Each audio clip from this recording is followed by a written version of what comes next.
So I don't know why the recording of the first part, I don't remember if I didn't start the recording of the first part of this workout or if it just didn't record, or maybe like I said, maybe I started after the first round. I don't quite remember. But anyway, we got it's a pretty easy on paper workout, but it just was one of those ones where you could really push yourself in the cardio part, which was just 10 hang power cleans at 135.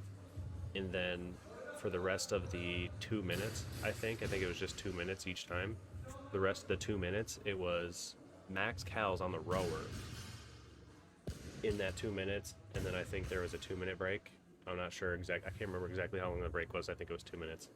But anyway, it was just 3 rounds of it, 10 hang power cleans at 135, and then for the rest of the 2 minutes, it was just as many calories as you could get on the rower. I did the first round, I did 30 cals. I did 30 cals all 3 rounds. The first 2 rounds were a bit of a struggle, and I was working more on the like letting the weight drop a little bit to my like closer to my knees and then powering it up instead of doing the normal like power clean, hang power clean, bounce it off my legs and then bounce it back up like the speed version.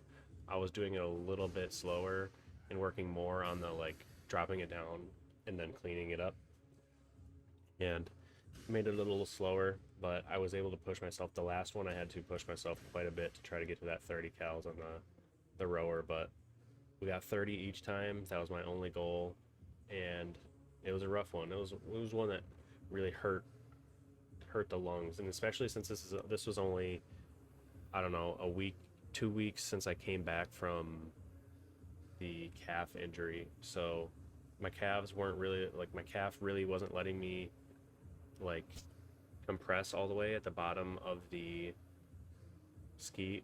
God, why do I keep calling it the ski? The bottom of the row, and I didn't have quite the same pushback. And also on the hang power cleans, I didn't have quite as much like explosion just on the little hop because my calf wasn't really quite working yet fully, but it was working enough to where it wasn't that bad.